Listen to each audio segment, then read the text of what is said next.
ஆறுமுக அரங்கமகா தேசிக சுவாமிகள் திருவடிகள் போற்றி. தவத்திரு குருநாதர் ஆசியால் அகத்தியர் சன்மார்க்க சங்கம் தூத்துக்குடி கிளை சங்கத்தின் சார்பாக 11/3/2026 தூத்துக்குடி தெப்பக்குளம் மாரியம்மன் கோவில் வளாகம் மற்றும் அரசு மருத்துவமனை வளாகத்தில் பசித்தோர் சுமார் 350 நபர்களுக்கு தக்காளி சாதம் சிறப்பாக வழங்கப்பட்டது.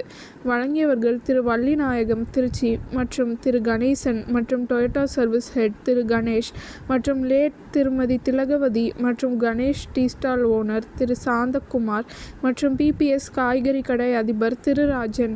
அன்னதானத்திற்கு பொருளுதவி செய்தவர்களும் தொண்டு செய்தவர்களும் அவர்கள் குடும்பத்தாரும் எல்லா வளமும் பெற்று சிறப்புடன் வாழ வேண்டுகிறோம்.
ஷண்முக கடவுள் போற்றி, சரவண துதித்தோய் போற்றி, கண்மணி முருகா போற்றி, கார்த்திகை